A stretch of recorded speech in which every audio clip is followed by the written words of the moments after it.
Trying to get it off.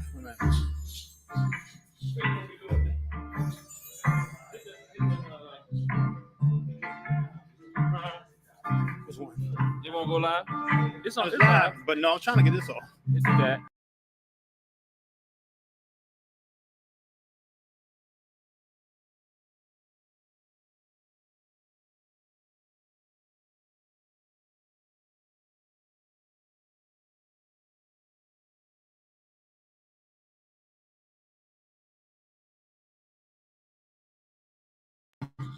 There you go.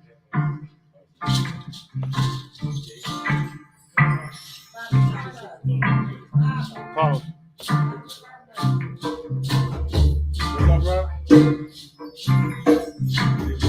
We're in the zone right now.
Blessings.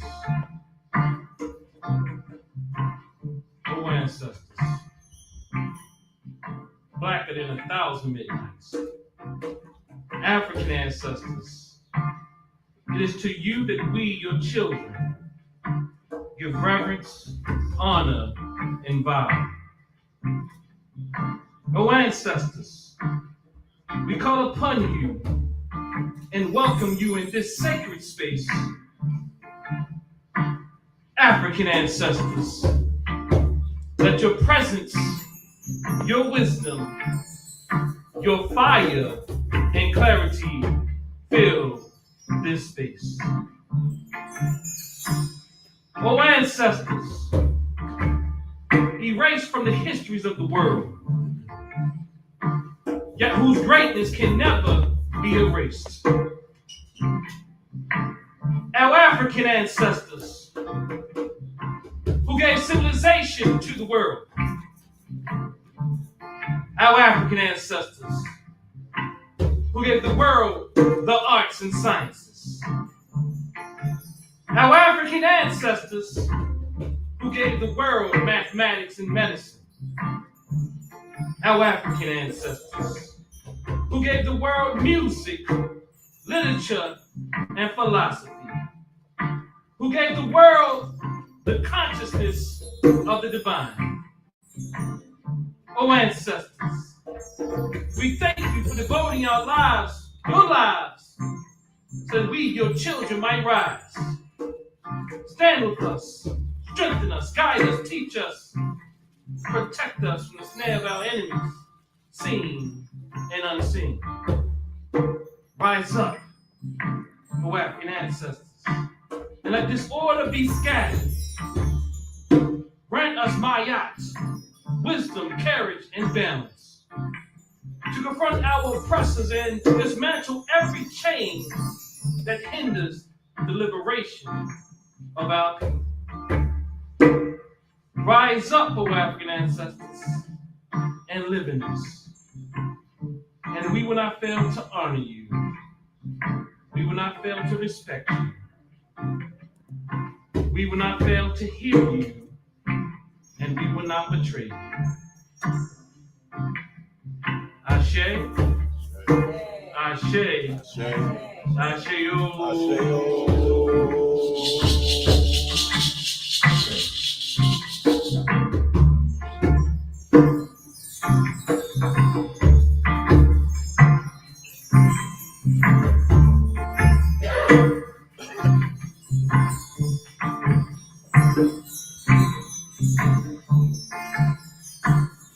Okay, family. Blessings. We're going to try to get this in and out in less than 2 hours. And less than. There's some special privilege if we get in and out. So if there's anybody in the community that cares to share something as a form of edutainment or education, it can be words of affirmation, it can be testimony, or how do I say, overmony. And let's make sure we got the mics. So Mama Faluka says she has a testimony.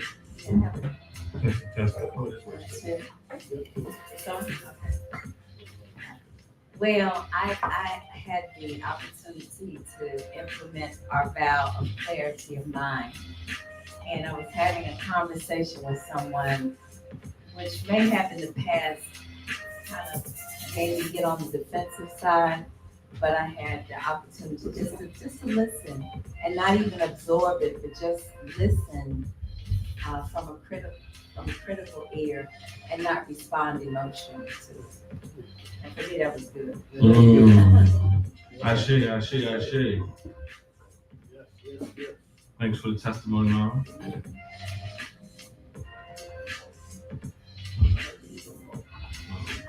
You like the drum code? Okay, cool. Brother Fur with the drum code.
shit. All right. Is there anyone else like to share of their gifts, spirits, talents, abilities as we expeditiously move forward? I had something like to share, but this one isn't specifically catered to gift. It was in regards to my absence, if I may, of last week. I witnessed a beautiful ceremony on social media.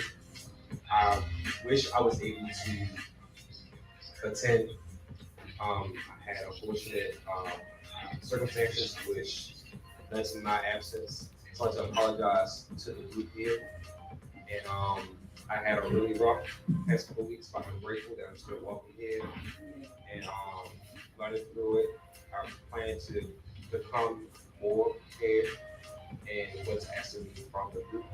So my humblest apologies to everyone here, because I feel like my absence was missing piece to the group in this entirety. So I felt like I wasn't able to really show up the way I should have, because I was unprepared. So I just want to say that. I see. We appreciate that.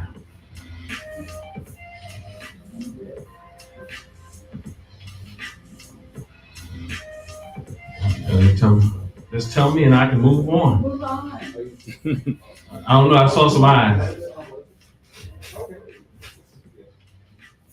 I guess Brother Bernard. Okay. Talk about something.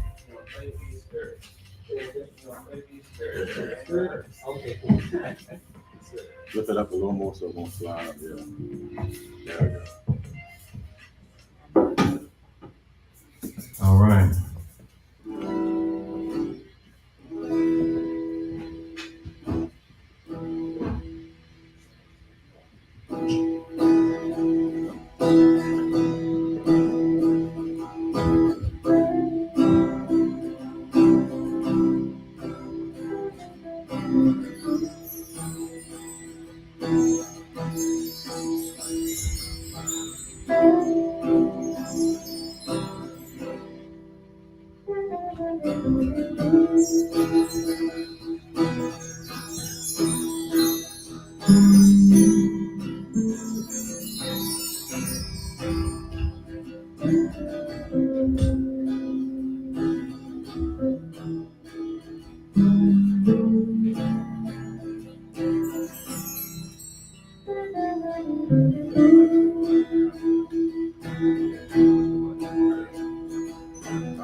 I see.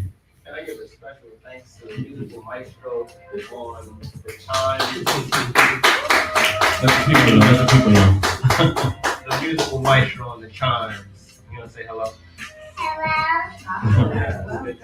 Good job. All right. Everybody, a round of applause once again. All right. So we'll get into today. Blessings, greetings. May I please ask permission from my elders to speak? Ashe. So today, or yesterday, I came up with this particular topic: coping under conditions not fit for people. So again, it's coping under conditions not fit for people. I say from coping to collective power.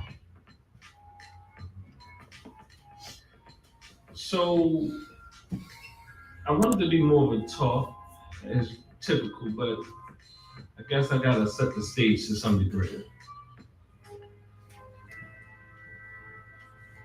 And I do that by sharing that there's been a lot going on in the community.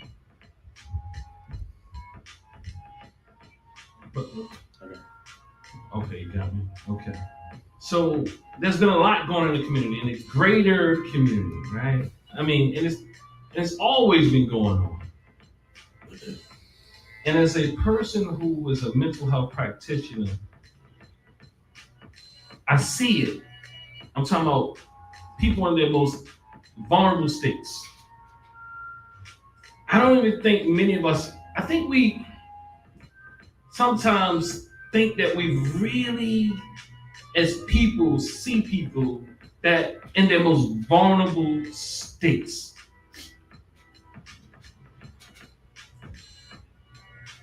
And I guess I did too, because lots of people tell me all types of things. I'm talking about just naturally.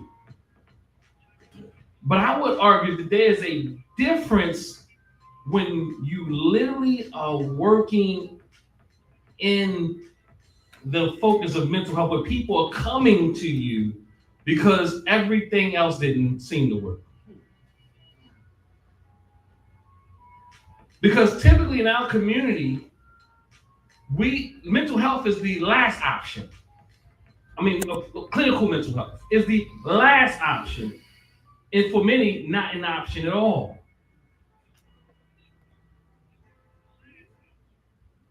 So I don't think we truly see the pain, or we've been trained to see the pain behind the smile.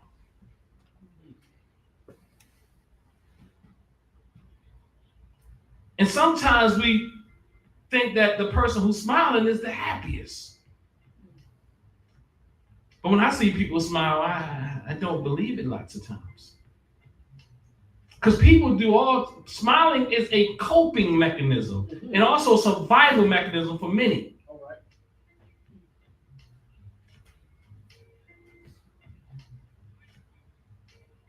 So in our communities, I really am very serious when it comes to what we do, how we do it, because I know it's not a game.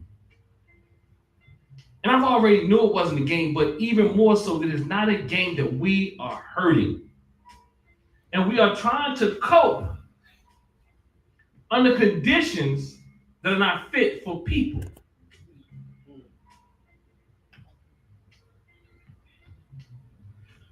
Trying to cope under conditions that are not fit for people. What does that mean?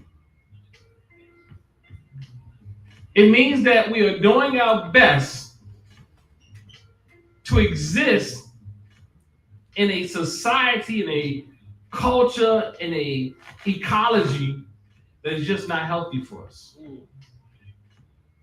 And we do a lot more work coping than we do about changing the conditions themselves itself. Because coping is less aggressive many times.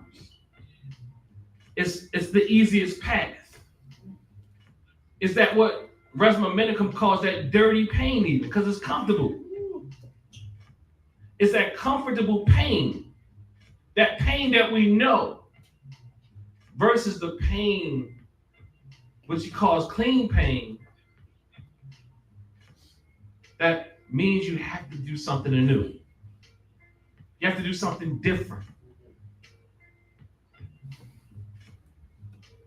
And there's a lot of what I put in my, I don't know if it made it to my notes, but I call it, we're struggling with all types of things. So let me go ahead and say this.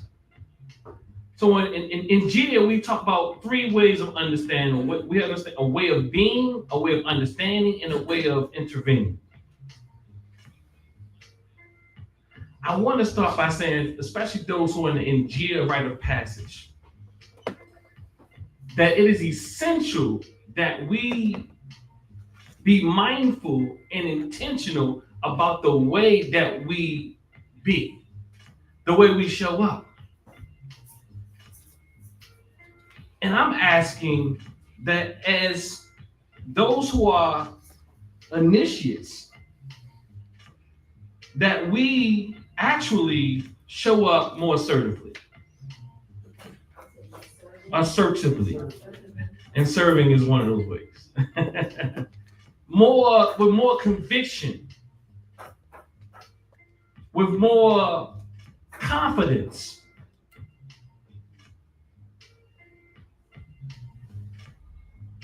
I'm gonna have you come over and sit next to me. You want a chair? Bring your chair on over here. Hey, I'm trying to be mindful over here too. See, I'm practicing mindfulness. You see, like you can see, she know how to get her way too. She's a cute one. So we show up more assertively. I'm talking about with confidence because our community needs it. Make sure you grab the mic, Mom. Our community needs it. I like what you just said. What do we need to release so that confidence is more visible? What do we need to let go of? What are we holding on to that we may not even be conscious of, that's not allowing us to flow in that level of confidence? Mm-hmm. I would say what we're holding on to is a belief that we don't have a contribution, a belief that we're not enough, a belief that what we have is insignificant, a belief that when we show up, what are people going to think? Being concerned. So I really, really appreciate this subject matter, and I'm here not because I left this thing. I'm here. Last night I saw the topic. Okay. So when I saw the topic, I said, I set my intention to be here. I mean, you was up this morning with me. Right. So I saw the topic. I said, okay. And I think this is very powerful. I feel very validated right now because of that topic. When I think about how you and your wife opened up your space for First Fridays, which was the inaugural event was this Friday past, which was a phenomenal success for me and to me. It was beautiful. It was a phenomenal success. But whenever I've done this, when I approach that mic, when I get to the center to facilitate these kind of events, I feel that. Like I may have a plan. So this is very validating. This is for something.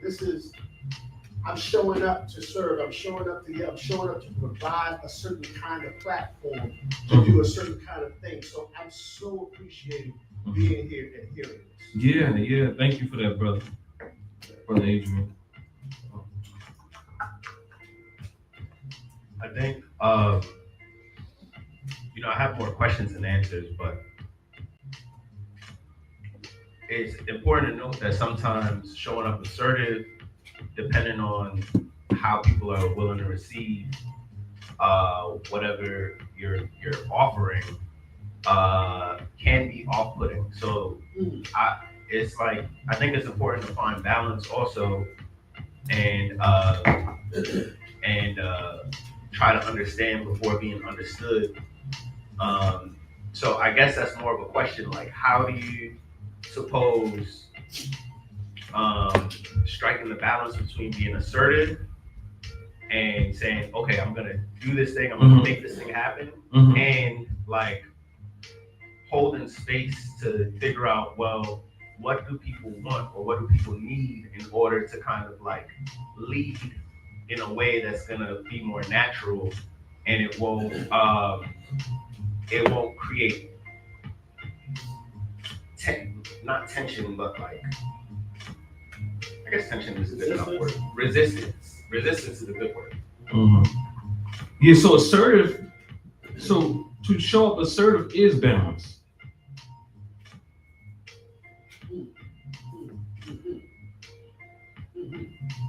Say it again? Can you elaborate on that? Can I elaborate on that? Anybody got that? Yeah. Anybody want to help me out? I do. I want to help I like it. And the way the way I'm gonna help you is like it resonates. I'm gonna say amen. As soon as you said it, like yes, something made me say yes. Mm-hmm. Because I believe that even your question, and so I'm gonna take a risk and do something that you modeled a couple of weeks ago in a statement. You said it's not about trying to be comfortable. We're not, and so I want to say this. I believe your question is coming from possibly, I've asked that question, and I knew that question was coming from still me feeling inadequate. And that's why I love how powerful that statement was. Showing up assertively is balance. Woo. I mean, I felt like that just scared away any inadequacy. That's why I was like, yes. I mean, it assaulted any excuse not to show up. That was powerful. And I'm gonna Facebook that later. I see. So, thank you, Brother Adrian. I appreciate that. So, to be assertive is to not be aggressive, but not to cower down. It's not to hide yourself. It's not to be passive. It's to be able to express yourself in your fullness in a respectful manner. Yes.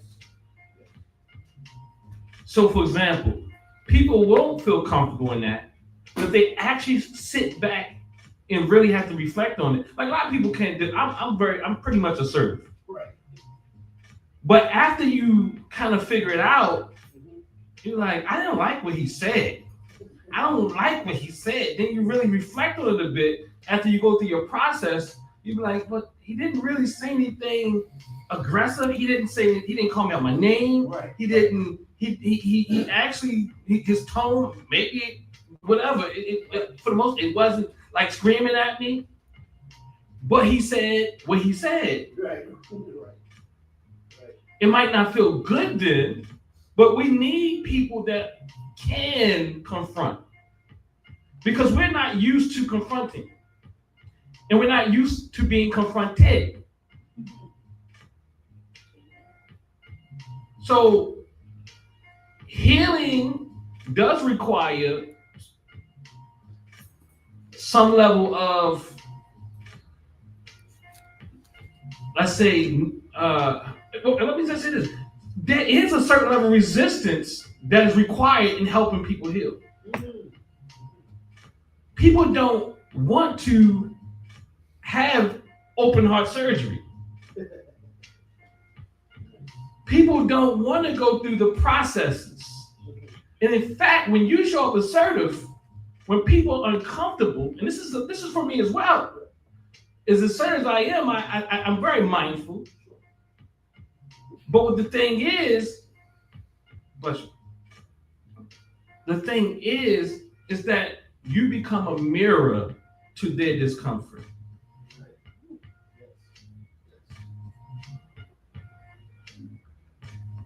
You know how many people leave here and they tell me, I couldn't stand you after, I couldn't, I was upset. And then they come back 3 months later and say, I really couldn't argue with it. And that is what the way you enter. So your way of being, I say, is also your way of intervening. Yeah. So the thing is,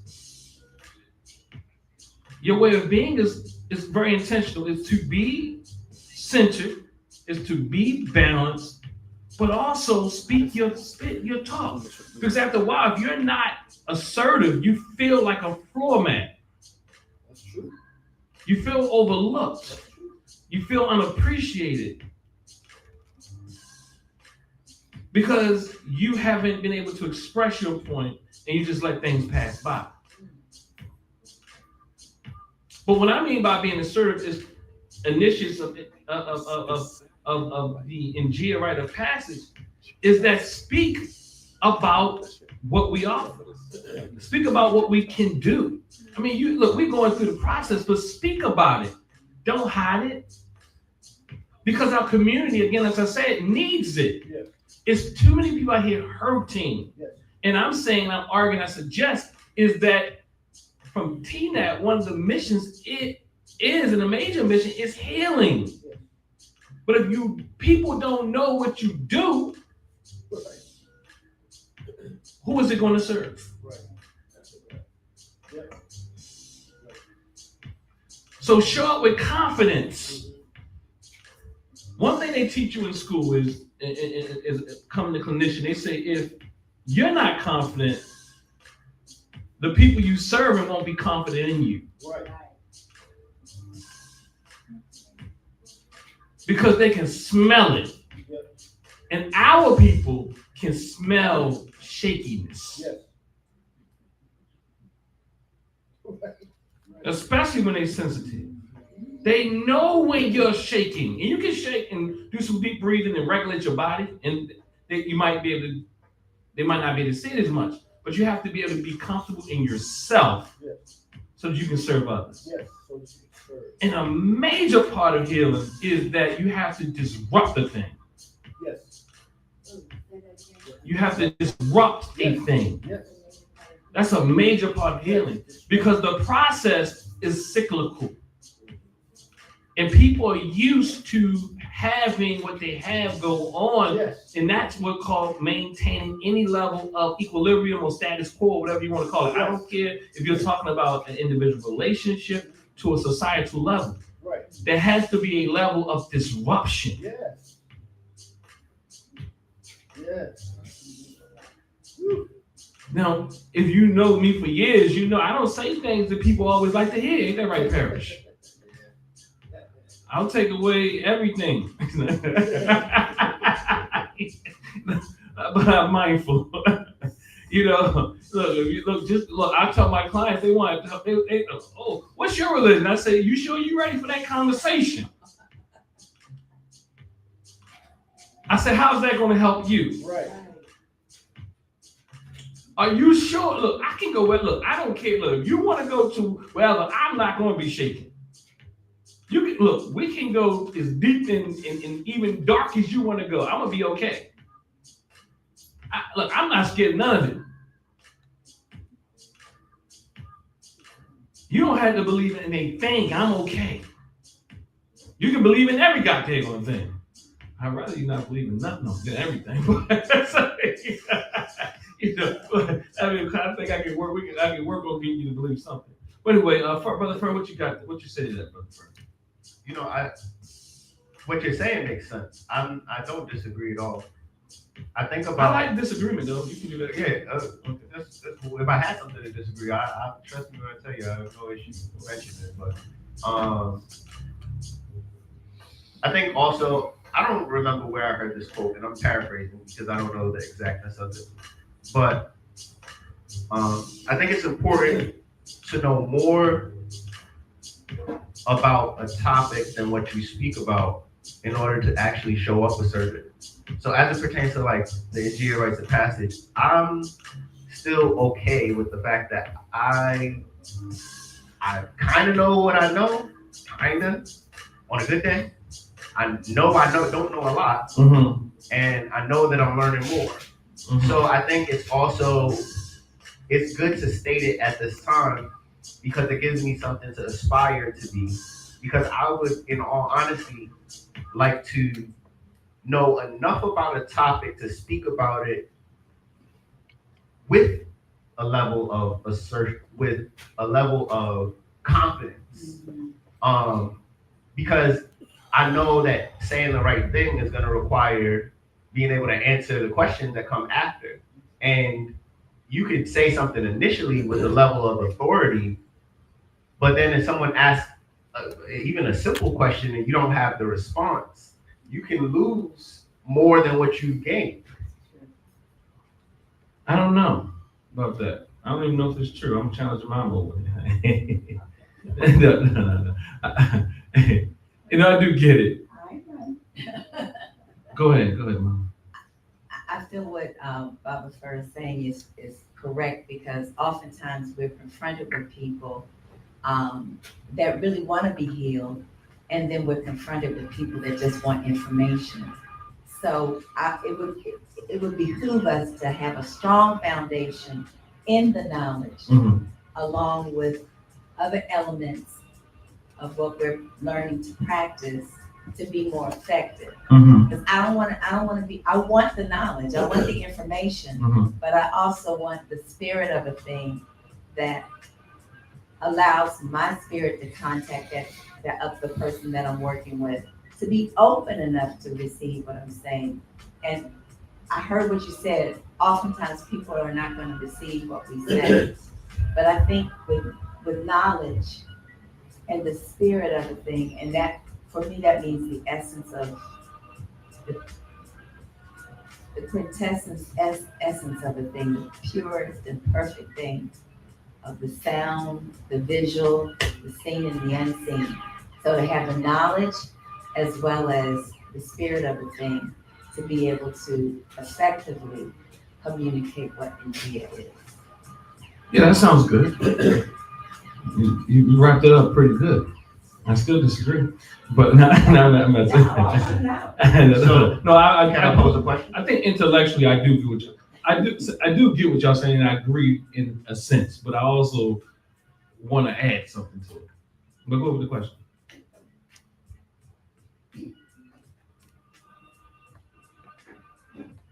Do you feel at this time, for me, for instance, right? Mm-hmm. Do you feel like based on what you know about me, that I could speak enough about India and the rites of passage to convey people to come in or convey the next message already? Or you feel like there is some more knowledge that would have to be there to be able to do that confidently?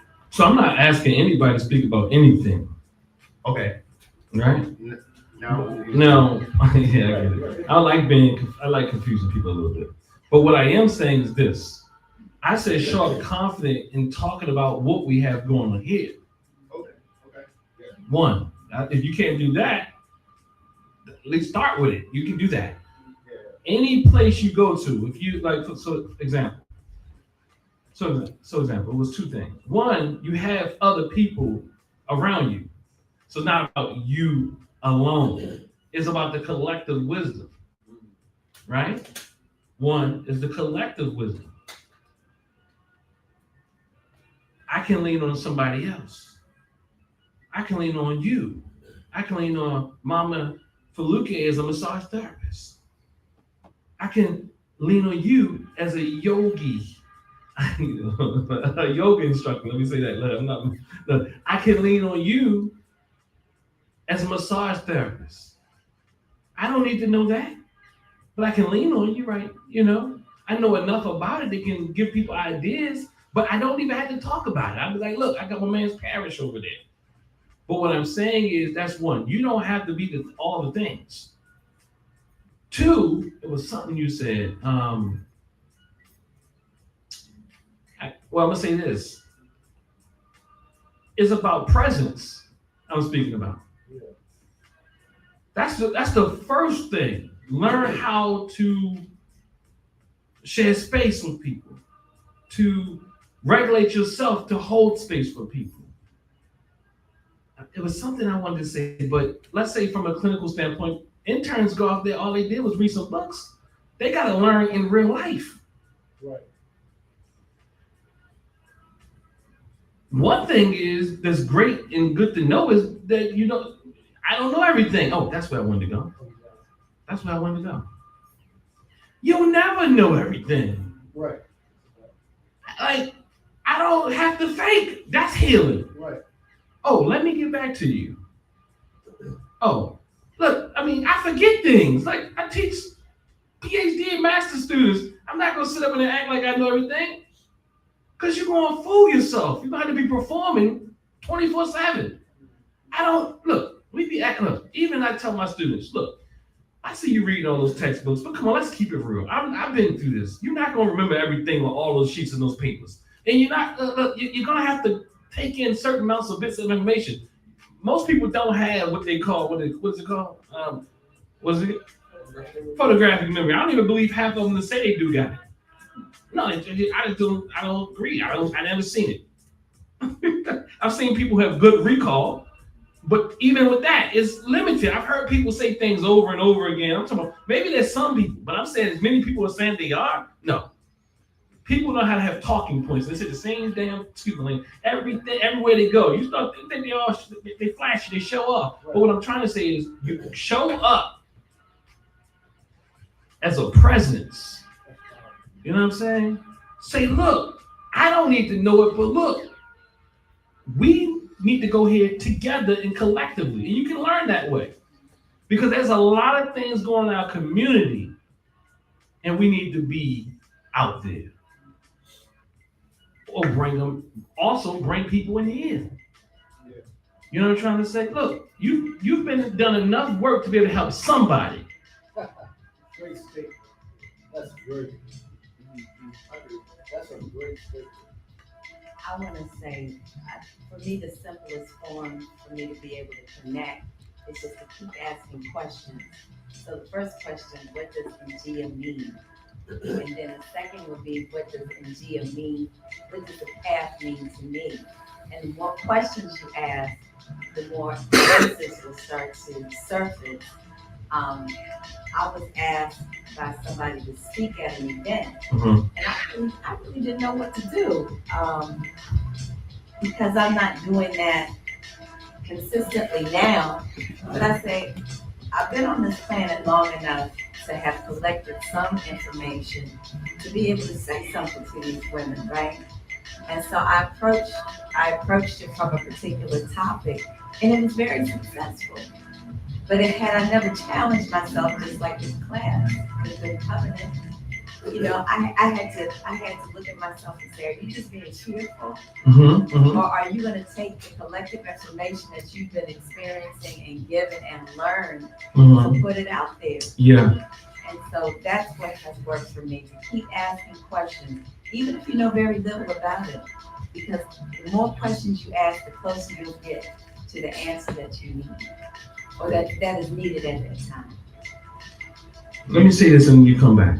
I just want to go over this real quick to kind of set this conversation. This is one way of understanding.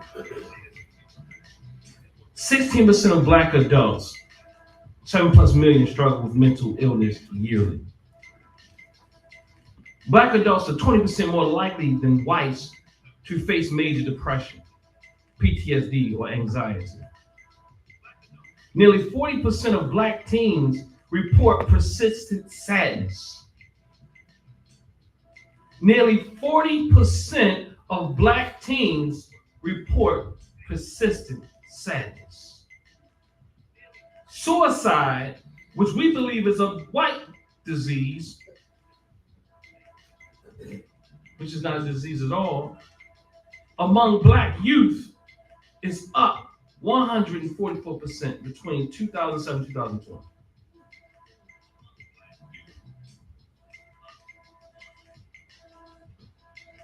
I put here, these numbers are not to separate from our history. They're not separate from our history, our experience. Well, experience is. They are undergirded by what I'm calling the Ma'afa. It's Dr. Dr. Marimba Ani spoke about. But the effects of the great disaster still live in us today, as we know. I'm calling it myopic trauma. We also have to be clear that diagnosis is not the enemy. I just want to set that stage.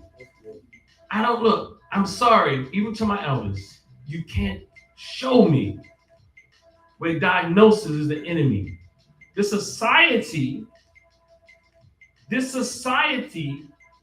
which in fact causes the diagnosis is the problem. The diagnosis is indicative that there is a problem. So to act like there's nothing to be diagnosed is not helpful to me. I'm sorry, I can't do it. I for years I've just been quiet, like I didn't have an opinion on it per se. But I'm clear now. There's no one in this world. I'm open for it. Let's have the conversation. They can show me that diagnosis is not essential. Because you can't fluff your way out of this. I don't care what you call it or if you use the DSM-5, something ain't right. And it's expected that something ain't right. Right. But we overlook it. We culturalize and spiritualize and do all these other things. And in fact, when you look hard enough, those who spiritualize in the most intense senses are going through serious struggles. Yes. But that's a way of coping. So spirituality is a beautiful form of coping. It's all types of research on it until it's not. But again, from my standpoint, it's not necessarily until it's not, because I think that which is spiritual is not, you can't disconnect it from anything. Right. So the thing is, what people call clinical.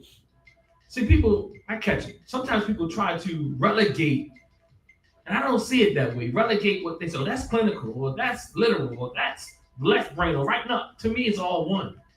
Y'all supposed to be so spiritual, but how y'all relegate everything to not being all connected, but everything interconnected when you talk?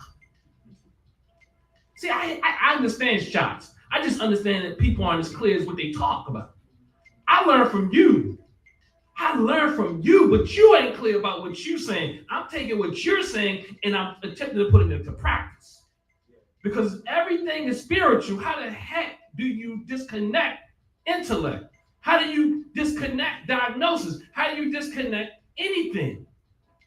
Because you said everything is spiritual. So if Mayat is a positive diagnosis, it's FET perhaps a negative diagnosis. But the problem is this. We don't even see ISFET from an ancient Kemetic or ancient African perspective as necessarily negative. In this country, I think the issue is people can't have a down day or that they're being diagnosed. Could you define ISFET? ISFET is chaos, which is necessary and needed at times. And I want to get to what I'm really trying to say, because I said something that wasn't as clear as I wanted to be just a few minutes ago. That I argue we have to diagnose. But because one receives a diagnosis, that doesn't make them less than. That is the problem. That part. So I'm not, I'm not playing games. I don't play the games. We have diagnosis. Whether or not you want to go with the one of the DSM-5, I keep saying that. But I used to I'm looking like ADHD not real. I'm sorry, it's real. I don't care what Umar says. It's real. And if many of y'all know, y'all will feel better about yourselves if you realize you are wired differently.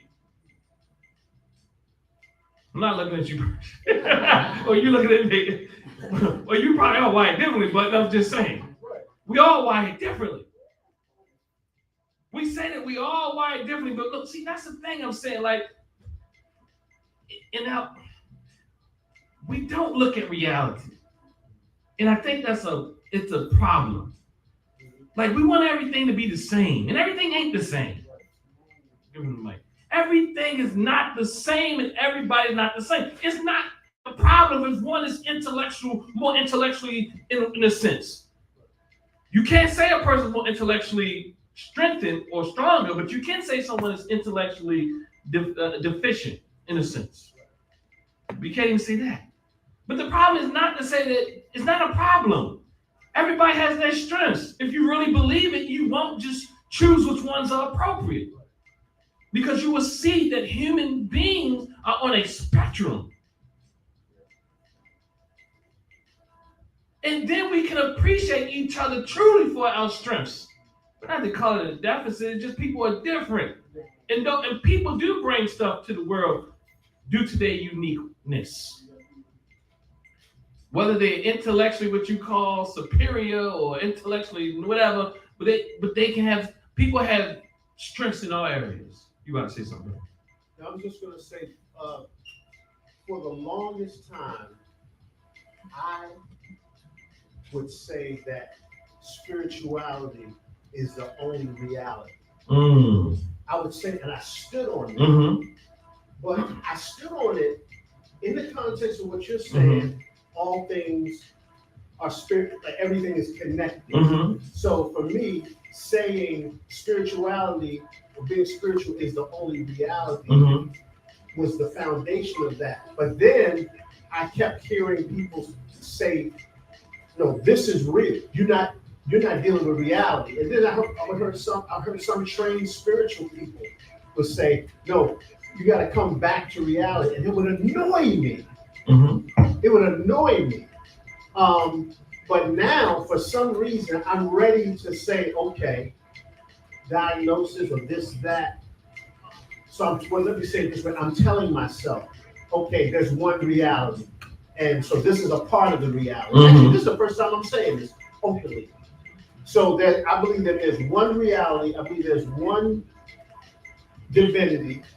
People call it a bunch of different things. I believe there's one reality, but now I'm ready to say, and I'm open to this being challenged, I'm ready to say that, okay, there's one reality that looks very different depending on your state of mind. I say it like that. One reality looks very different. Yeah, I think what I often say that the word is we just speak different languages and describe the same thing. Yes, yes, Perception. yes. And you get perception. I wanted to go to that. You got something more on that? No, but what was saying, that's what it alludes to. It was more perception. Everyone sees everything differently. You know how you're wired, the culture you're brought up in. Yeah, all that. You're saying the same things differently. And guess what? There's nothing wrong with innately with people not being in what we call reality. It's a fact. It's a fact. That's what I really want to talk about too. Like, no, it's a fact that some of us are delusional. I'm sorry, I'm not going like we all are delusional in some sense, but some of us, that's our strength. It's a strength. And sometimes it don't serve us. But I think balance is key. Like some of us are just too dang delusional. Right. You know what I mean? I mean, people walk around deluded, especially when they've been through trauma. I also want to say, I'll even challenge the idea of anything one. I'm at that point. Anything one. I mean, that's a perspective. And in fact, I think what we try to do is fit our Africanity into Eurocentric frameworks. Call one. There's one God. I mean, like, who makes that decision? In fact, everybody don't use the word God. Like literally, like we hold on to Amenhotep the Fourth, also known as Akhenaten. Amenhotep. What's Amenhotep? I can't remember right now. It's been some years. Y'all tell me in the chat. I think Amenhotep the Fourth, aka Akhenaten, because he was the one who supposedly was the precursor to Moses or whoever, who said was monotheistic. But who gets to make the decision on how they frame something they don't even know? Who has the authority to say whether it's one or two and if it's one at all? I'm sorry, y'all. I'm just saying. Some things are just the baffle of being. It's okay to have your language. But what I'm saying is some of us are playing in the first grade, we got to keep it a buck, and some of us are in the 6th grade, and some of us in the 7th grade and 12th grade. And then y'all were like, well, who determines who's in the 12th grade? You know who the 12th grade.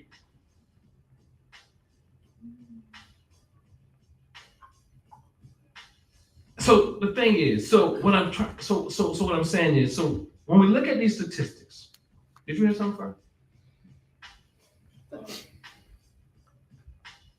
Did I finish the statistics? No, we're still going. The last one was the suicidal rate. Thank you, Mom. So suicide among Black youth up 144% between 2007 and 2020. I'll just say it again. The numbers are not separate from our history. They're undergirded by the Ma'afa, but trauma is not just an event. It is an impact. So that's why I call it my alpha. I came up with the term. I'll tell you about it later. I think I lost. Oh no, it's a Kiswahili term. Adhari za maafa, meaning the impact of the trauma. Because events do not determine whether or not you're traumatized or not. Because we all experience events. Yes. And I'm very clear, and I try to be very key on this, that all of us are not at the same place. Doesn't make you better, doesn't make you worse. It's just what do you want to call it, a reality. And I think we have to really look at these things in more nuanced ways, because I remember back in the day, I've been doing this thing for a little while, and they're like, well, as soon as you make a point, the other person's point becomes, we all messed up. That's to discredit what you just said. And I said, well, no, I had to come to a conclusion that no, we're in different places. People are in different places. Right. We all experiencing something, but yours may or mine may be a little this way, and yours might be that way, or vice versa. Right. Because if we don't have any guideposts or whatever they call it, what are we doing? We can't. There's nobody out here that we can look at to say, "Dang, that's a good person to model or to grow more towards that direction." I'm not saying idolize anybody.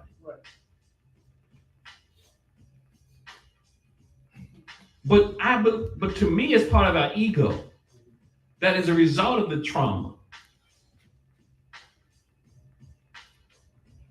So again, let's get back to the topic a bit.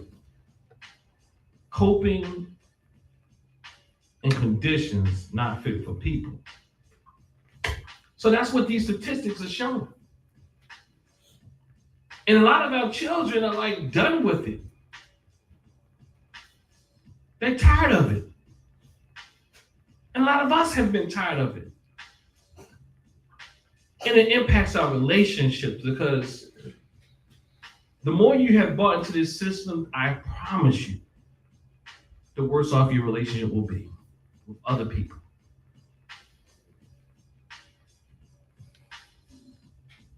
Your marital relationship, your business relationships, your quote unquote friendships.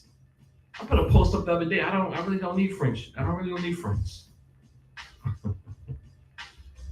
I said I don't need friends. I'm not saying I can't have one. I'm just saying I don't need friends. I need comrades, I said. I remember that post. I know it scares some people, but the reality is I need comrades, because I need what? Accountability. I need you around me playing around. So you were defining, that's how I think when I saw that. Him and Mike. So, when I read that, so I like clever, I like things said different ways. Mhm. Like, I can reframe Mm-hmm. and I think you were defining what people call friendship. This is what I need from, okay, if you're my friend, I'm just saying. I get it. I'm just stating how I interpret it, but I could appreciate that, because I like defining things, because it's easy, because when you define it, then I think that fosters accountability with something defined. If somebody can clearly say whether or not they identify with that. Yeah, I mean, and a lot of people just want to be around you and don't have any accountability. Right. I don't want people around me that don't want to have accountability. Right. I'm not saying I can escape it. I'm talking about you don't need to be in my close circle because we can't hold each other accountable. Right. I wouldn't be married if we couldn't hold each other accountable. Right. A lot of people are in relationships, as I said last week, situationships, and the problem is they never ever held each other accountable, even asking tough questions. Right. I know so many people that one person in the party, especially romantic relationship, quote unquote, where they say, well, we've been together for 15 years. We never said we was a thing, though. We never said we was a thing. And they're like, I never told you that we was a thing. And they're still in it and still afraid to ask for the thing out of fear. trauma, rejection, the fear of rejection, the fear of failure, the fear of critique. I'm suggesting this system is toxic. And the more we operate in our individualistic silos and our materialistic dreams and endeavors, you ain't gonna be happy. I'm sorry. I was writing something yesterday in the book, and I said, you know what I realized? One thing I realized that I appreciate, I did a lot of stuff. And I did a lot of stuff not to say, oh, I've reached this place. I did a lot of stuff so I can just say, well, I can still have my opinion, and nobody can say, oh, because you don't have it. Oh, you just saying it because you don't have that. Okay, well, you can't really say that much. You can't say that much. Like, and what I'm saying is, you don't need to do all that. You don't need to go to school for the rest of your life. I'm not saying that you shouldn't if it's a thing of yours, but it's not everybody's thing. You don't have to be a business owner. You don't have to be all these things. You don't have to have, you can be okay with a very small income. People actually literally make these things a requirement. Right. Because we believe. You don't know how many, I'm sorry, sisters come in my office and they say, well, he gotta be 6 feet. They literally say it. I thought Kevin Samuels, I don't agree with him. But the reality is they do really do these things. You gotta be 6 feet, he gotta make 6 figures. I'm like, literally? They bringing something I won't say it on camera. But what is enough for some people? And maybe they are bringing 6 figures too. But the problem is, I see, especially from the sisters towards the brothers, is that the path to financial success in our community lots of times is easier in a sense. I'm not saying it's easy. Let me say it like this. It's set up in a way where a lot of brothers, it just doesn't really appease them. I remember looking at Raisin in the Sun.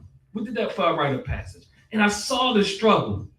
And nobody is right or wrong. It's just the struggle that we're in. How many people saw the Raisin in the Sun? The one with Sidney Poitier, I think. I don't know which one it is. I ain't that smart. But Diddy? No. We talking about before Diddy. Oh, Lord, Diddy. Oh, God. Diddy in the Sun. Lord, man. The Raisin in the Sun. Yeah. And if the brother was like, I'm tired of working for Massa. And he kept messing up, taking the money, doing things, doing this, doing that. She couldn't understand that he said he don't want to be he don't be a slave. She couldn't understand that he didn't want to be a slave. She couldn't understand that man did not want to be a slave.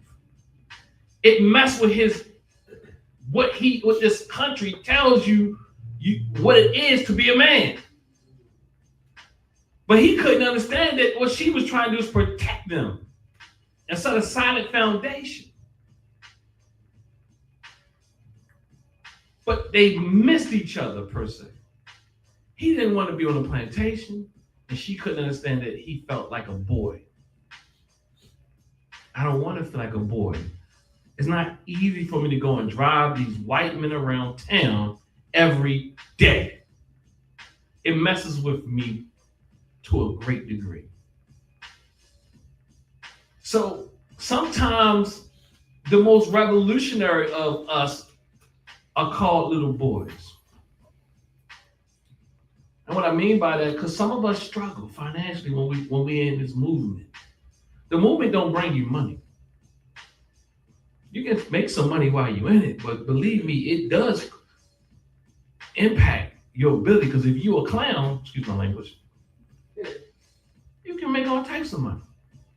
Yeah. If you're a fraud, you can make all types of money. Yeah. It takes a lot to be a principled person. It takes a lot to be a principled person. And even men that I see who know better, who say they're more than what they do or how much they earn, they still struggle because they don't earn. There has to be a way to find some peace in a society that is not set up for you, no matter where you are at that time, because your paycheck does not dictate your humanity. And if your paycheck is required as an aspect of your humanity from someone else, I'm not saying they can't have standards and all that. I'm just saying so that they can treat you like a human being, they have a problem, not you. I'm not saying you don't have no problems. All I'm saying is that's not your problem. Thank you for that, Mom. That's not your problem. And that is what we're dealing with on a daily basis. Men who know better and women who know better. Women who know better, men who know better, and they're still in this capitalistic fight. Some of us don't know no better, but there's those of us who call ourselves culturally conscious or awakened and all these other stuff, and we still have these fights at home. We dress up with all the best garb, but we get home, we tear each other apart because of the amount of zeros behind the figures that we make. You don't let the system, you don't remove the system as a part of the issue. Like, we remove the system and we start beating up on each other.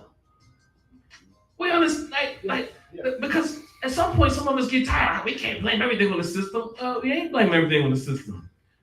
I ain't blaming that you can't see that this. You gotta see that the system is tricking you. That's the work you gotta do, and you gotta keep that in your mind.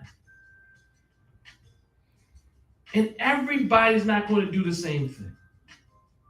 And lots of times, out of fairness and just straight with, we're operating out of the. I see a lot of our sisters, rightfully so, are operating out of anxiety for them and their children. And a man is operating out of, I want to feel like a man. I need to feel like I'm somebody in a society that I ain't ish, that sees me as less than.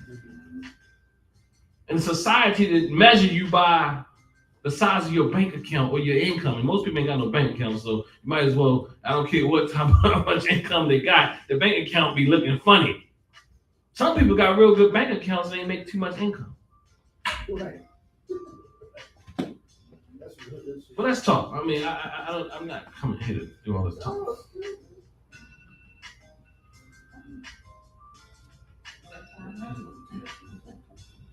So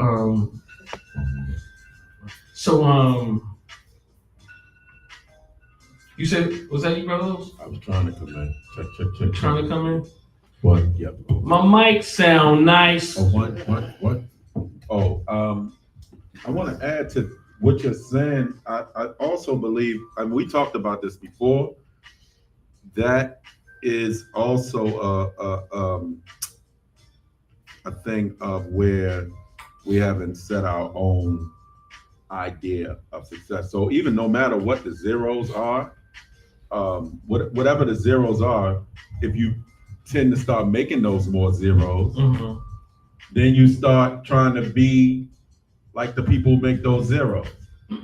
And, and then you start to gauge what that idea of success or that idea of making it based on those people, where you were probably, I'm not saying all, but you could probably make it how you're making it. Or you understand what I'm saying? So you're kind of peer pressured into believing that that is the way. You understand what I'm saying? So it does cause discrepancies at home, because if you're making $100,000 and all of a sudden you start making $2, you need to be riding a Mercedes now, or you need to get two extra bedrooms that you don't need.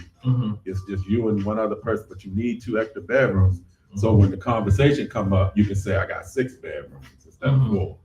You understand what I'm saying? So those discrepancies do come up, and they're created by our own self. Even though we are systematically taught to believe that, hey, we've been taught to believe to where your worth externally. Someone has to see how much you're worth. You understand what I'm saying? So that's what I just wanted to add. You said that they're created by us. Tell me more about that. So what I'm saying is, like, I'll go back. Like, we create our own in our mind what, like I said, what success is. Like success, like you said, you have people who don't have a high income, but they got a decent bank account. They have created that way to function that way. It's not like something across the board. It's not, if, okay, you make 80,000, you got a house, a son and a daughter and a dog, whatever the American, whatever it is. Yeah.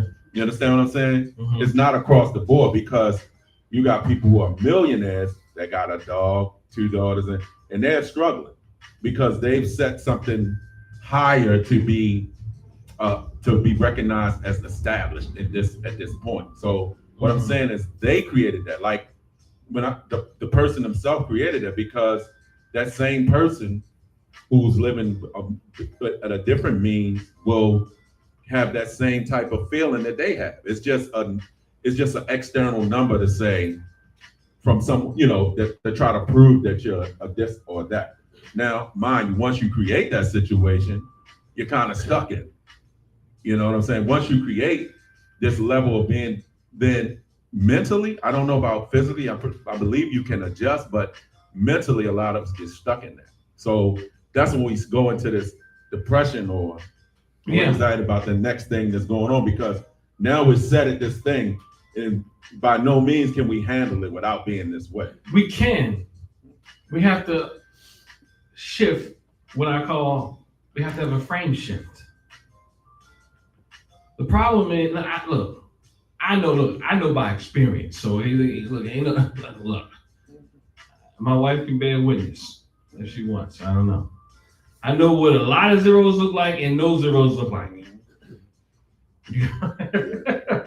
And still have a strong constitution. So the reason why I want to say that is not about me, it's about we can do that. Yeah. And we can change the frame that we see things through. That's the point of it. That's the point of it. Like, we can change the framework of how we assess this thing, or how we can put the value on it. That's what I'm saying. We can put the value on our life. It might sound cliche-ish, but that's because externally, somebody from the outside looking in, they can look at TNAT, for example. They be like, oh, they making all money. They got it going on. You know what I mean? And that's just externally what they feel. You as the business owner, you as the husband, you as the leader of this circle or whatever, you actually are set in a certain reality.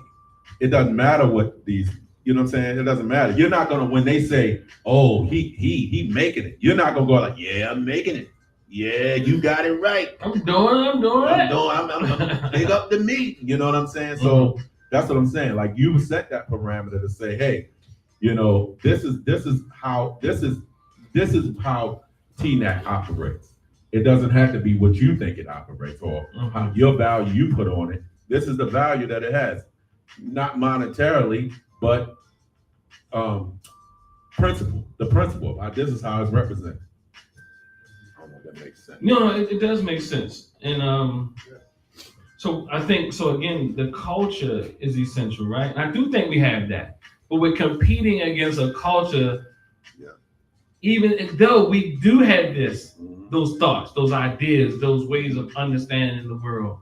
We're also competing against that which have been inbred in us, right? That we're competing against the music videos we're looking at. We're competing against the news. We're competing against the ads. We're competing against so much. And I want to keep in mind that we're competing. So sometimes we call ourselves failures, when the reality is we got to keep remembering that we're actually competing And we are at war. Some people say, don't say you're at war. No, I say I'm at war at least. So what I'm trying, so the thing is, we are at war. Yes.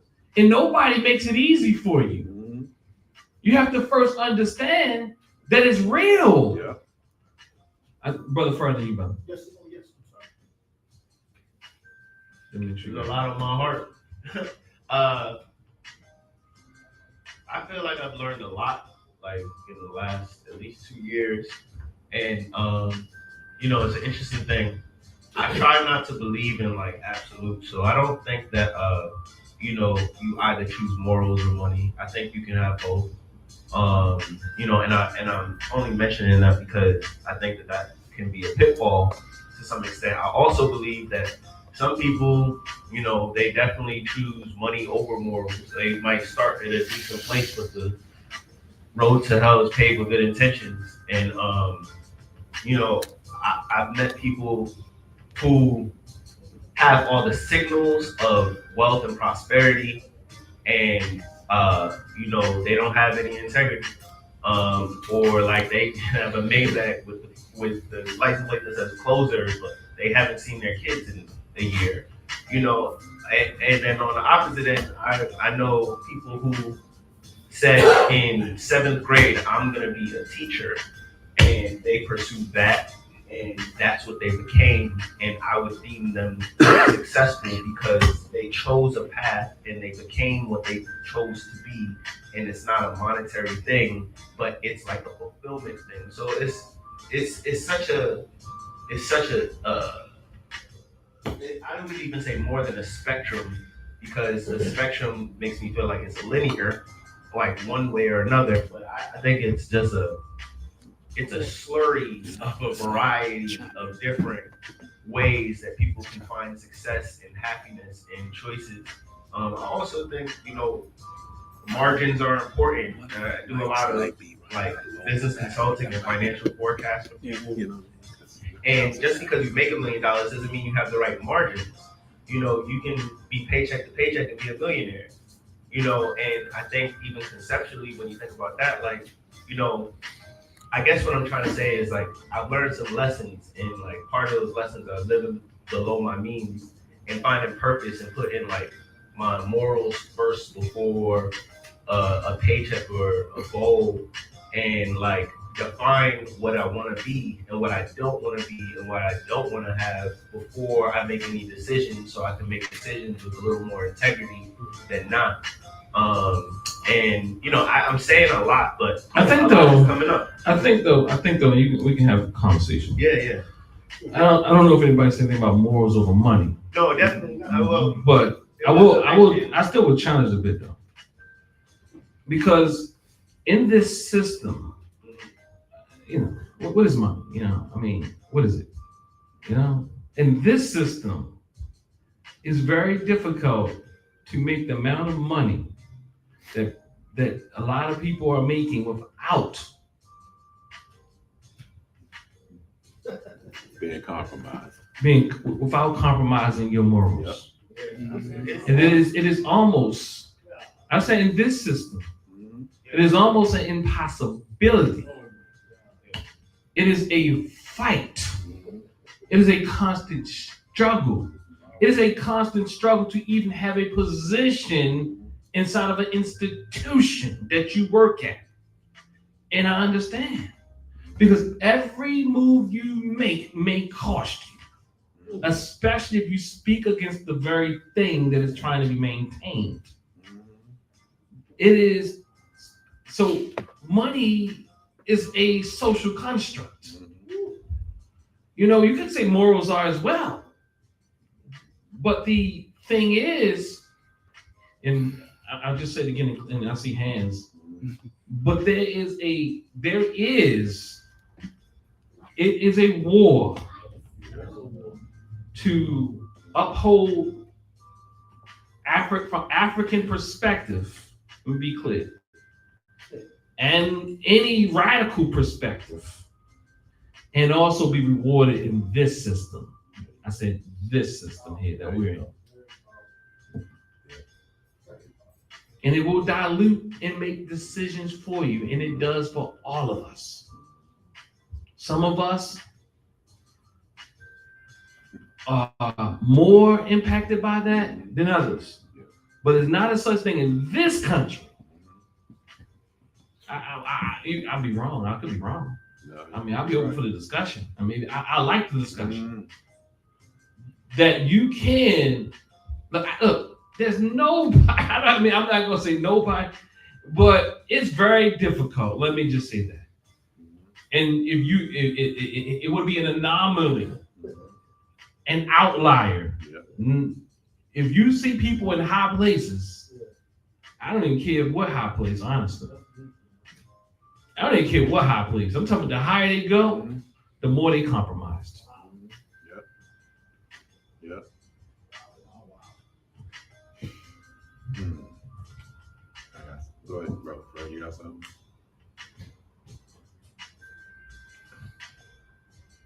I actually, while you thinking, all right, I have my battle with that is because I agree exactly with that's exactly how I feel. So my battle is like, besides us, because I mentioned it as well myself, but besides us having come into, I think one of the mics, my battery might be going there, but having your own idea of what being successful is, what being, wealthy, not talking about monetarily wealthy, but wealthy in a sense of a quality life. What do we, what is it to fight? What is the tool to fight that war? Or do we win that war? Is it a way of winning that war? Because notice, if I confuse you, just let me know and I'll just stop at that point. But it's just like we have no choice in this system but to be brought up in that system. Like it's all we know. It's all we know. It's all we're being taught. We're like subconsciously bought into it. So I'm saying that because I think I brought up some months ago, like if you go into parts of the world that people would deem undeveloped, uncivilized, whatever the term they want to use, and they're not based on the American dollar or the euro or any of this stuff like that. They have no sense of what that is. Their value is on what they always value, like the commodities or whatever like that they've always valued. And they don't go around saying, man, I wish I had $100 more.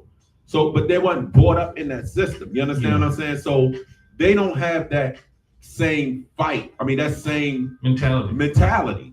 And because we live in this system, we'll call those people uncivilized. They're not the one. They don't have much. Oh, we need to go over there and give them, And I just want to say that because I know this. I've seen this story. Like I've seen a person take, like, what's those shoes that you can kind of slip on called Toms, and I've seen where a guy, the creator of Toms, just visiting a village, saw the shoes. He said, hey, that's a great idea.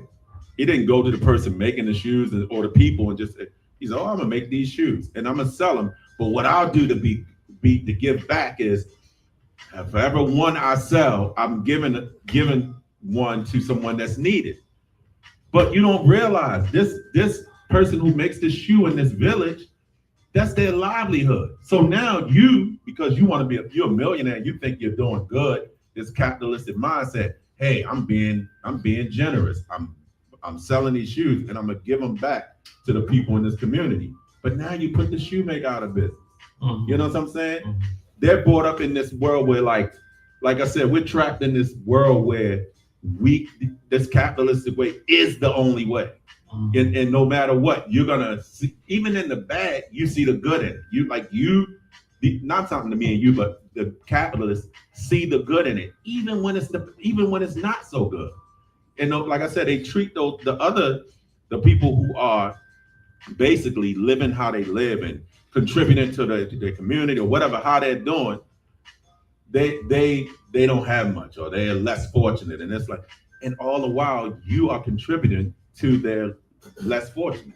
And that's what I think we do, especially as Black people. We are taught to be less fortunate. You know what I mean? Like we accept, and I'm not saying 100%, but we accept the notion that this is the thing.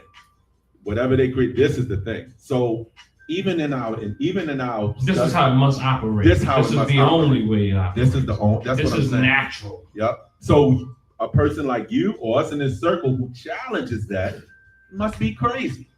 Yeah. You know, and you think the fight is against the people that accept it. The fight against the people who don't accept it is way more intense. Or they say you're wasting your time. There you go. You know, one of the things that's kind of resonating as I'm kind of listening through, actually, I really love the fact that you brought up Tom's, because it's like two-sided. A lot of people are helped by that business model that they get back, but then at the same time, you're right that, like, you know, a lot of people who maybe that's their industry and their livelihood, that they don't feel like they have the same power to kind of get out there. But, you know, that is also kind of the nature of business. And I think, you know, there's certain business models that I think within our community we can adopt, you know, and it will disrupt industry. Like the most impactful businesses disrupt industry. Being a disruptor is actually one of the most important aspects of business success. You know, you kind of have to see what somebody's already doing, and then you gotta take aspects of it that work, because reinventing the wheel is it's a waste of energy to some extent. Everybody wants to be an inventor, but like to some extent there are business models that work. And that's also why I like the Njia theory, because it's like aspects of it is other things that already kind of work, that are universal truths, or at least from my understanding. Yeah, you're not gonna make me agree with you because you said But no, it. I'm not gonna do that. I think it's applicable, right? I had to do it. Give a business model that I think actually, because I actually read a lot of business case studies, and I heard about this one business case study I thought was very interesting, right? And I like the idea of collective capital also. There's this family that was kind of like ostracized from Africa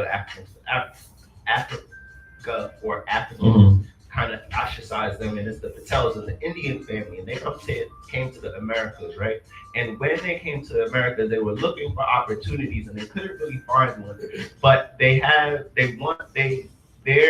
way of life was relatively meager in comparison to most Americans at the time, and just in general. They were vegetarian, they didn't need much, they didn't like get a lot of fancy clothes. So what they did was they came together, the whole family, and they bought a motel, right? And in buying the motel, they had a business model that they took 2 rooms out of the motel, the whole family, and they went and lived in like 2 rooms. Let's call it 4 rooms, all right, just for the sake of what we're talking about. But think about an entire motel. They're going to take a very small portion of it. They're going to live there, live very meager in the time being, and then they're going to work in the hotel. Now, because they're a family, they fired all the people who worked in the hotel previously, and they worked the hotel, right? So they're working from the bell staff to the cleaning staff to everything in between, right?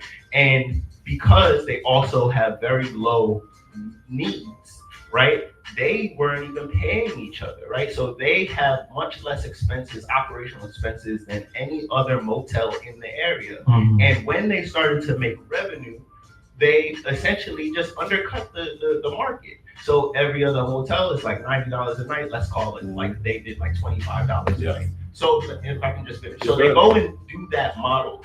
And because they did that model, then they reinvested every single couple of years into more motels, and then they sent their cousins or their uncles or their aunts to go and run that motel and then run that motel.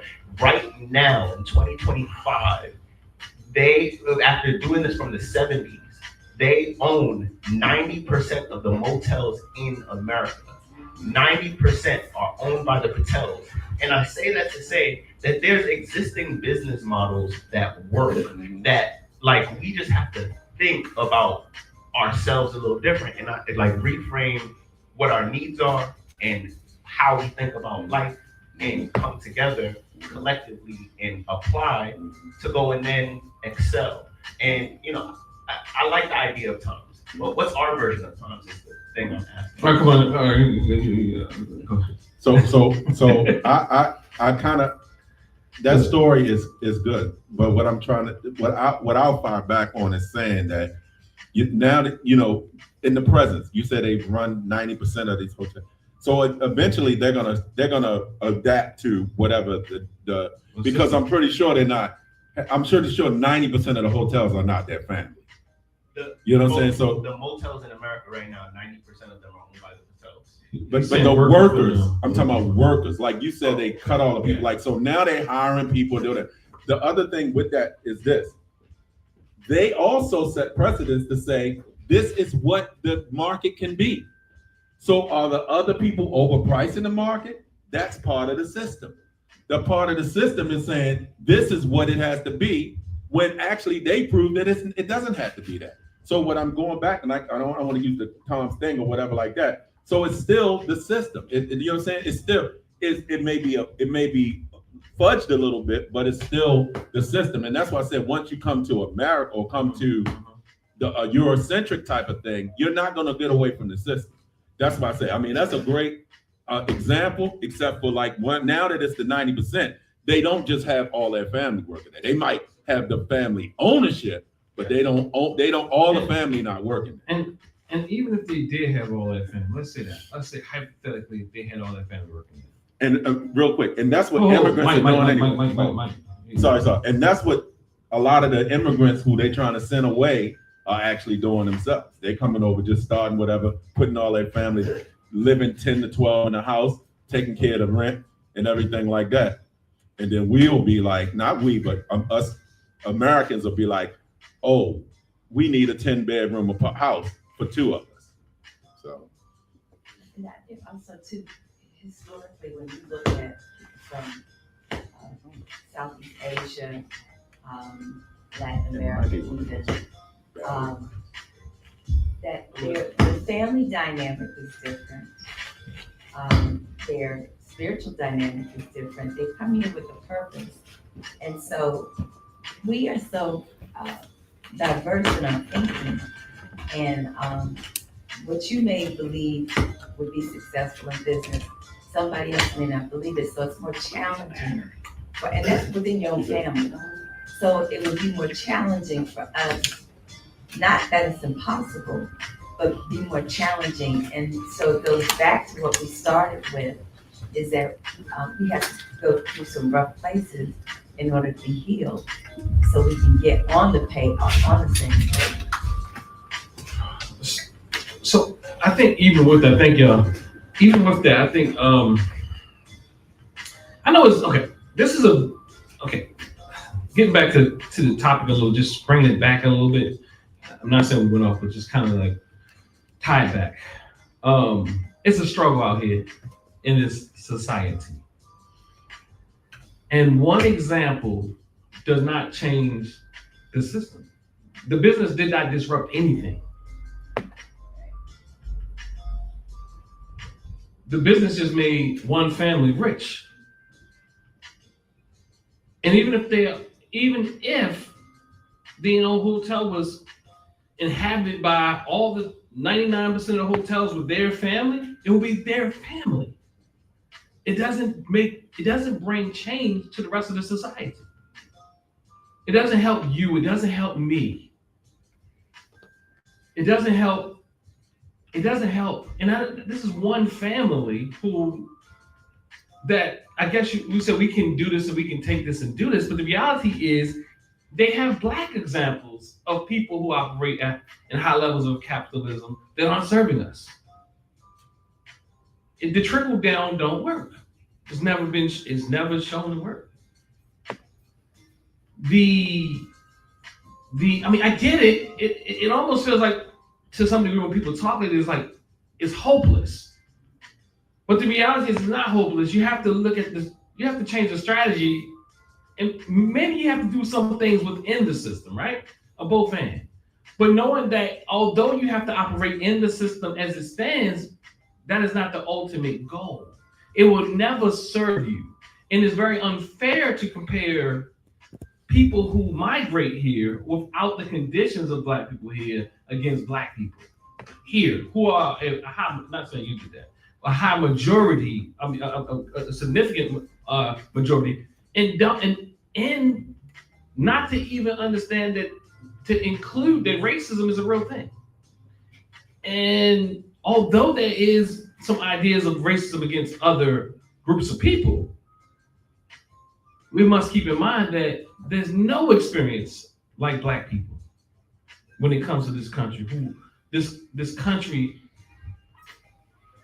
and the people who come from another country, lots of times they have a leg up.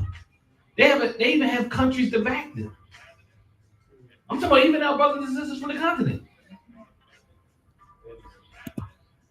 So, I mean, it's a very complex phenomenon, but there's no disruption in the system. I mean, this business is not disrupting the system. I'm talking about the one we're in.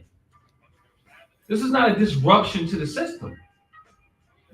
At best, what we're doing is creating programs, as the Panthers call, survival programs.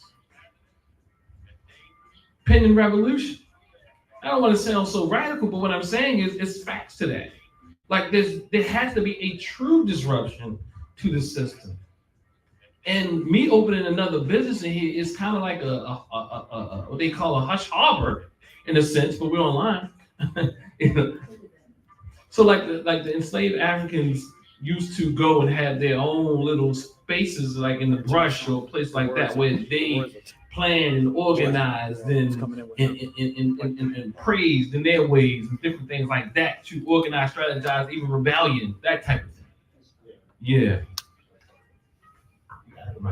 So I guess the question that I have, and it wasn't so much to say we need to take that model. I guess what I'm saying is I don't know what a actual example of an alternate system looks like to model off of. So all I can conceptualize are the models that I've seen. And to some extent, even the model, because we're not really talking about business, we're talking about something beyond business. Yeah, We're absolutely. talking about the oppression, we're talking about systematic, we're talking about a variety of things. But I don't have a conceptual model to model off of to even see where what's the start of that. Can I say that? Any model that you get from this system is only to maintain this system. I don't care how much you intend, how good your intentions are, it doesn't matter. You have to disrupt the system and whatever it is Malcolm X said, without adding anything extra by any means necessary. And to mimic the system as we read the book. He said it in his own ways, but he stopped somewhere. Dr. Carnegie Woodson. But to mimic the system is to just maintain the system. To create any model, I don't care if it's autocratic. I got a degree in business, believe it or not, right? So autocratic, authoritarian, a collegial, whatever type of decision, whatever system it is, it's just to maintain the system. It's called placating to the people. Pauline Freire calls it false generosity. Derek Bell calls it interest convergence. And what I mean by that, what he's saying is that even what they seem to give you, even the social aspects of this system, are to help you become more comfortable in the system. Because they don't want to give you that, but they give you that to maintain order, to help to say we gave you something. I'm sorry to keep pushing, but We gotta keep pushing. This is the question that I have, and I feel like we're getting closer, but I still feel like we're kind of eluding it a little. What does it look like to actually disrupt the system then? So you gotta use your imagination.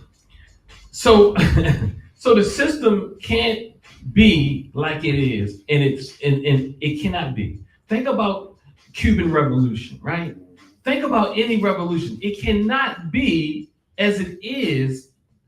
It cannot be like it is. So whatever it takes to change just change all of this.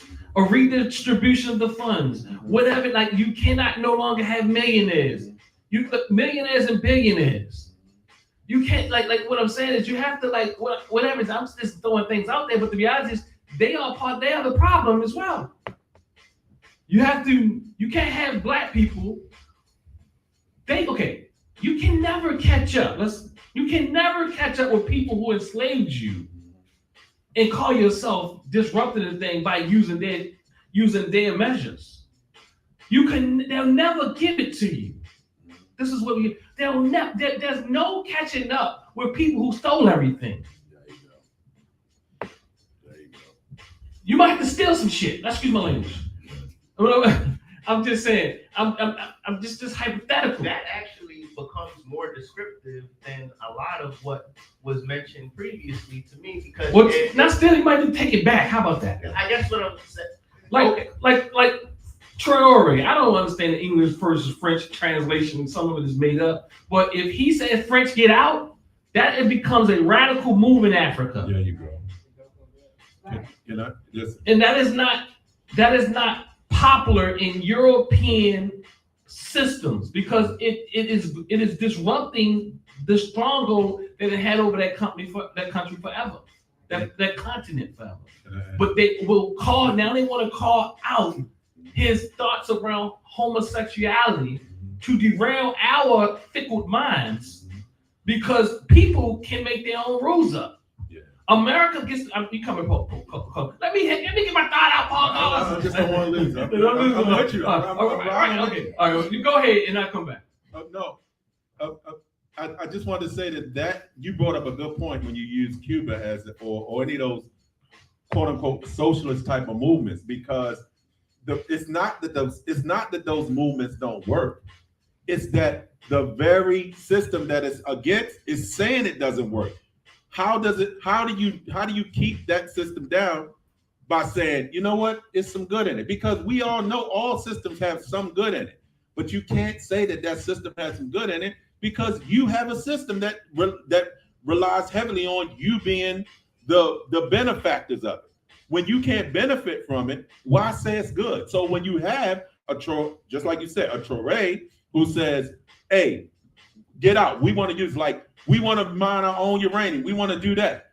Then something else has to come up to say, the first thing they just said, and it just is new, this just came out last week, is they want to build nuclear weapons. Well, why can't they use uranium to power their country like you claim to do, even though they know we are building nuclear weapons? But to turn it against it and make the people that's about the system feel negative about it, they want to create a nuclear weapon. Say they do want to create a nuclear weapon. Why can you create one and they can't? Absolutely. I agree with what you're saying. I guess to bring it back to how the entire conversation started, right? To speak with authority and be able to incite change, to change a system, right? If I was to say, you know what, you're right, I'm gonna go and speak with authority and I'm going to start today, right? I don't have a plan to say to somebody, to say what to do anything. Well, like what? The only thing I know is that I can't use what has already been used to fix and that's true. You can't what's the phrasing? You can't. Albert Einstein said you cannot use the same solution that got you into the problem to get yourself out of the problem. Exactly. And I agree with that. 15? Yeah. Okay. We're gonna be done for that. I'm gonna because I guess it's without Can't use the same mind that got you into the problem to get you out of the problem. And I guess what I'm saying is without any digestible, actionable items or criteria, all I know is what we can't do, but I have no idea what we can. That's a good start. Okay. That's a good start. Okay. We're all trying to process this together. Okay. And it's not, and as many say, it's a protracted struggle, and I believe that. And that's why I heard, although sometimes he be tripping But he said something very profound the other day. I couldn't find a clip again. Dr. Greg Carr, he said something the other day, which I really appreciated, was that he's not afraid of this Trump thing. In fact, he invites it because what it will do is make people fight harder. But the problem I had with Dr. Greg Carr is that he was calling out people who didn't necessarily say vote Democrat or vote blue, no matter who. So it's this type of, so if he's saying this is what it takes, he needs to, from my understanding, and he's an elder, to really challenge all that stuff he was saying and how he was really belittling people and all the stuff he was doing before now. Because he knows better, because he's one of the greatest minds. Yeah. You know, and now to speak to it and see money look, I'm just gonna say it. Money and access will censor what you can say. And I understand that. None of us are exempt. Even what we say here, we can't even cuss on YouTube, right? Because YouTube, or we might say a certain word and YouTube take the video down. But I mean, you know, in this level, we're not worried about that. But on that level, you can't say certain things on Roland Martin's show if you're a Greg Carr. You can't, because even us, we do our best to maintain the system. And many times we do it because we mean well. And we're afraid. And it took me a while to even kind of come to the conclusion, no, it's gonna have to be ugly. It went real quick. Like Joshua Mapunga said something that really struck me the other day. I was listening to him. Who is it? Bishop Mapunga. Joshua Mapunga. You said Okay. that. Yeah, he was a bishop in the Christian church, but he's a traditionalist now, basically. But he South African, right? Mm-hmm. And he said that he was talking about the church in the same sense. He said that a lot of those people of the cloth, they know that they're talking in some effect, some bull, or not telling the whole story, or not telling the story the way it is. But that's what pays the bills. Like in the Catholic Church or in these churches, like they can't be radical enough because they won't be the priest. They won't be part of the church. And he said when he stepped away from that to be radical and challenge, like if you look him up and see how he, some of his things, but him challenging that is the same thing I said earlier. All of a sudden he's crazy or something's going on in his mind. Like, this is the thing that you've been for 15, 20 years been a part of. So what's the difference now? You must be crazy. And what his thing is like, he had to be right. He had to step away and say, hey, I don't care if you think I'm crazy. I'm going to challenge what you're telling the people, especially our people. So he comes from like a traditional Afrocentric, African-centered way of thinking. And he challenges even biblical talk, even the people of the cloth or whatever. Mm-hmm. And basically what he was saying is like, a lot of those people believe exactly what he believed, but the system that's the way they get paid. And he was using like a lot of he called out certain priests and people but I won't go into that, but that's basically what he was saying. It's like the system is so strong that, you have to be willing to say, I'm biting the bullet, and because this is what I feel, and you got to accept that you're not going to be everybody's favorite. Yeah, and I think two things happen. Some people we are all kind of controlled, and many of us are passive, so that we can have what we deem individual success. Then there's those of us who are totally the opposite. We radicalize everything, and I mean in ways that are not true. We make the most outrageous claims, the most what do they call it, y'all? Conspiracy theories and all that, because we know that if I do that, I'll get an audience. It might not be a larger audience than those who, if I'm passive in my approach, but it will give me a strong audience of people who are hurt But those who are in the middle is a stronger fight.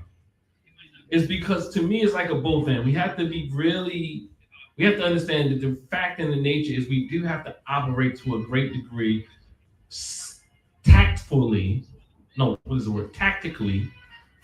and tactfully sometimes, and not tactful at times, but we have to be tactical in our approach in the system. But in the system is not enough. You will never liberate yourself by playing by the rules that the system lays out. So in Cole's closing, I put here, coping may keep us alive on any level, whether that's mental health, or that's social health, whether that's collectively or individually. Coping may keep us alive, but coping is not liberation. That is even us on our individual levels from a mental health perspective, or whether that is systemic, as Brother Fur have kind of introduced into the conversation, which is all pertinent, Brother Fur, because the system and these systems are impacting us in negative ways on our mental, psychological levels. That's why we're talking about those things. But again, coping may keep us alive, but coping is not liberation. Let us walk strong as a healing collective. That's what I'm suggesting. We walk strong as a healing collective. And you ain't got to know everything. And because none of us know everything. I don't know everything. As much that I don't know, as much that, we just have to be comfortable with knowing that we don't know. And we don't have to lie. You don't have to be an imposter, because you're okay where you are. And we all can help somebody, even if it is to cross the street.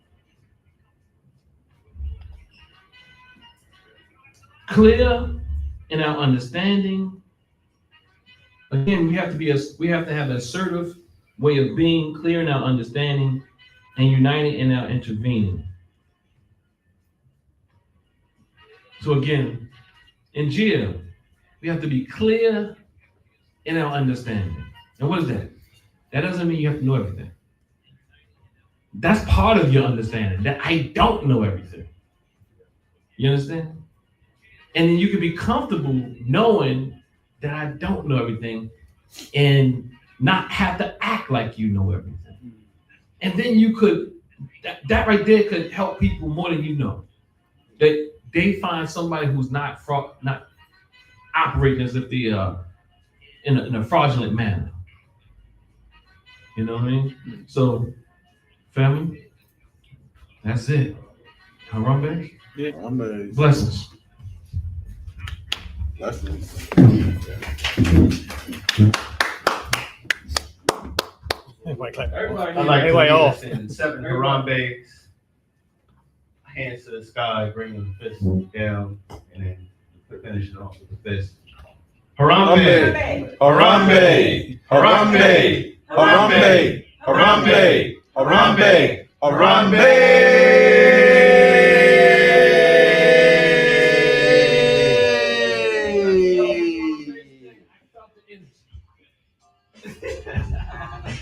Let me stop it.